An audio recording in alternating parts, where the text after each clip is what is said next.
আসসালামু আলাইকুম। Doctor Yunus, doctor Ali Riaz, doctor Asif Nazrul সব ডক্টরদের স্বপ্ন যেন ভেঙে খান খান করে দিল বিএনপি। তার কারণ আপনারা নিশ্চয়ই এরই মধ্যে জেনেছেন, এই যে নির্বাচনটি অনুষ্ঠিত হয়ে গেল তার সাথে যে গণভোট অনুষ্ঠিত হলো, এই সবের সমন্বয়ে সরকারের পক্ষ থেকে বয়ান দেওয়া হচ্ছিল। ডক্টর ইউনুসের বিশেষ সহকারী, বিশেষ প্রতিনিধি ডক্টর আলী রিয়াজ সাহেব বয়ান দিয়ে আসছিলেন যে নির্বাচিত জনপ্রতিনিধিদের দুটি শপথ নিতে হবে, একই সঙ্গে সংসদ সদস্য হিসেবে এবং একই সঙ্গে সংবিধান সংস্কার পরিষদের সদস্য হিসেবে।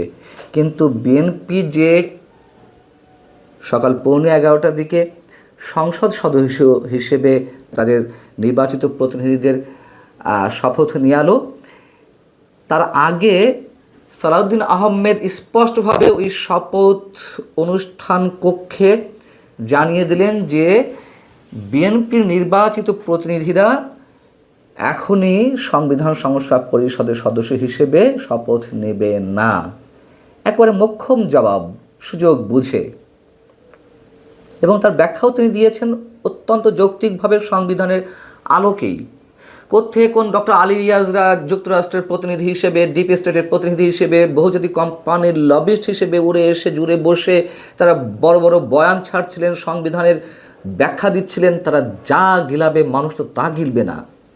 সৈয়দ সালাউদ্দিন আহমেদ শপথ নেওয়ার ঠিক কয়েক মিনিট আগেই তিনি ঘোষণা দিলেন যে ত্রয়োদশ জাতীয় সংসদ নির্বাচনে কেউ সংবিধান সংস্কার পরিষদের সদস্য হিসেবে নির্বাচিত হয়নি। সত্য কথা, গণভোট অনুষ্ঠিত হয়েছে। সংবিধান সংস্কার পরিষদের কথা কোথায় বলা আছে? সংবিধান এটা এখনও ধারণ করেনি। গণভোটের রায় অনুযায়ী সংবিধান সংস্কার পরিষদ গঠিত হলে সেটি সংবিধানে আগে ধারণ করতে হবে, স্পষ্ট উল্লেখ থাকতে হবে। সংবিধান সংস্কার পরিষদের সদস্যদের কে শপথ নেওয়াবেন সেটি বিধান করতে হবে। তিনি আরও বলেন যে সাংবিধানিকভাবে জাতীয় সংসদে গৃহীত হওয়ার পর সংবিধান সংস্কার পরিষদের সদস্যদের শপথ নেওয়ার বিধান করা যাবে। আর এই ডক্টর আলী রিয়াজ বয়ান তো দিয়ে যাচ্ছেন, বড় বড় বলি কপচাচ্ছেন একের পর এক।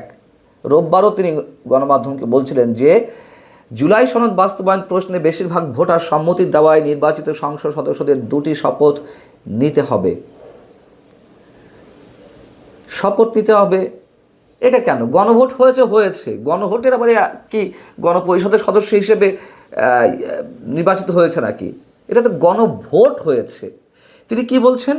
জুলাই জাতীয় সনদ বাস্তবায়ন সংবিধান সংস্কার আদেশ 2025-এ এটা সুস্পষ্টভাবে বলা হয়েছিল যে এই যে জাতীয় সংসদে নির্বাচিত সদস্যদের দ্বারাই সংবিধান সংস্কার পরিষদ গঠিত হবে এবং জাতীয় সংসদে নির্বাচিত সদস্যরা দুটো শপথ গ্রহণ করবেন।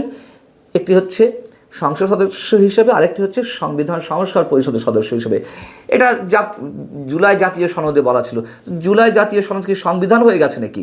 ফাজলামও শুরু করা হচ্ছে নাকি? যা বলবে মানুষ তাই গিলবে? কী ষড়যন্ত্র ছিল তাদের? এখন প্রশ্ন আসতে পারে যে জামাত কি করবে, এনসিপি কি করবে? এনসিপি এবং জামাতের দাবির পরিপ্রেক্ষিতেই তো এই গণভোট অনুষ্ঠিত হয়েছে। এনসিপি এবং জামাতের ব্লুপ্রিন্ট হিসেবেই তো এই নির্বাচিত এমপিদের সংবিধান সংস্কার পরিষদের সদস্য হিসেবে শপথ নেওয়ার একটা আয়োজন চলছিল। এবং যে গুঞ্জনটি চলছিল, যদি সংবিধান সংস্কার পরিষদ গঠিত হয়, এই সংবিধান সংস্কারের জন্য কথিত এই যে জুলাই সনদ, সেটির আলোকে 6 মাস বা 8 মাস লাগবে। 180 কর্মদিবস মানে 8 মাস পড়ে যায়। সেই পর্যন্ত ডক্টর ইউনুস কন্টিনিউ করতে পারে তার ক্ষমতা, বা এই সরকার তার কাজ চালিয়ে যেতে পারে। যদিও সরকারের পক্ষ থেকে বলা হয়েছে যে না, এমন কোনো পরিকল্পনা নেই। আরে যাই থাকুক না কেন, ডক্টর ইউনুসকে 1 সেকেন্ডের জন্য বিশ্বাস করা যায় না, 1 সেকেন্ডের জন্য।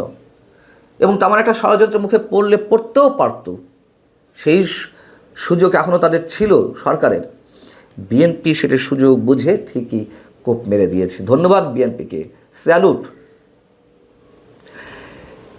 বিএনপি অনেক ধৈর্যের সঙ্গে এই পর্যন্ত এসেছে এবং আমি নিজেই বলছিলাম, বারবার বলছিলাম বিএনপি ফাঁদে পা দিতে যাচ্ছে কিনা। অবশ্যই ফাঁদে ফেলার চেষ্টা করা হচ্ছিল। বিএনপি মাথা ঠান্ডা করে অনেক রিস্ক নিয়ে, আমি বলবো যে ঝুঁকি তাদের ছিল না তা নয়, অনেক ঝুঁকি মাথায় নিয়ে তারা এ পর্যন্ত এসেছে এবং সেই ঝুঁকির জায়গা থেকে, সন্দেহের জায়গা থেকেই আমরা বারবার এই নির্বাচন নিয়ে সন্দেহ পোষণ করছিলাম। নির্বাচন আদৌ হবে কিনা, নির্বাচন হলে সেটি সুষ্ঠু হবে কিনা, নিরপেক্ষ হবে কিনা, ম্যাটিকুলাস কোনো ডিজাইন অ্যাপ্লাই করা হবে কিনা। শেষমেশ সেনাবাহিনী সহ বিভিন্ন পক্ষের সহযোগিতায় হয়েছে, কম্পারেটিভলি গ্রহণযোগ্য নির্বাচন হয়েছে।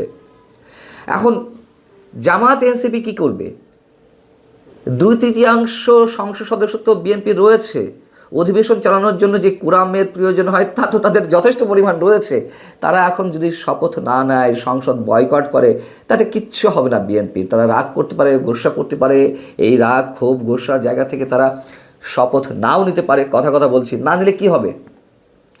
নির্দিষ্ট সময়ের মধ্যে শপথ না নিলে সংশ্লিষ্ট আসনগুলো শূন্য ঘোষণা হবে, সেখানে উপনির্বাচন অনুষ্ঠিত হবে, সেখানে আবার বিএনপির ক্যান্ডিডেটটা দাঁড়াবে তো। এমনও হতে পারে আওয়ামী লীগের লোকজন দাঁড়াচ্ছে, আওয়ামী লীগের প্রার্থীরা সেখানে চলে এলো সংসদ সদস্য হিসেবে নির্বাচিত হয়ে। অতএব আমরা এত দিন বলে আসছিলাম যে বিএনপি কোনো চিপায় পড়তে যাচ্ছে কিনা, এখন চিপায় পড়ে গেছে Jamaat-e Islami, NCP, doctor Ali Riaz, doctor Yunus, doctor Asif Nazrullah. ফাজলামোর একটা সীমা আছে। তারা যা করেছে এই 18 মাস ধরে, এবং এই উপদেষ্টা পরিষদের অধিকাংশ সদস্যই মার্কিন বিভিন্ন বহুজাতিক কোম্পানির লবিস্ট হিসেবে কাজ করেছে। এই যে বিএনপি যে বক্তব্য আজকে দেয়া হলো, এটি যে তারা হঠাৎ করে দিয়েছে সুযোগ বুঝে তা কিন্তু নয়। তারা গত 2 দিন ধরে বলে আসছিল, এমনকি গত রোববার বিভিন্ন গণমাধ্যমে জানিয়েছে সালাউদ্দিন আহমেদ, এবং বিভিন্ন সূত্র থেকে আমরা শুনতে পাচ্ছিলাম যে তারা বলছে বিদ্যমান সংবিধানে যা আছে সেটা অনুসরণ করাই যৌক্তিক হবে। বিদ্যমান সংবিধানে শুধু সংসদ সদস্যদের শপথের কথা বলা আছে, সংবিধান সংস্কার পরিষদ এ ধরনের কিছু নেই। মানে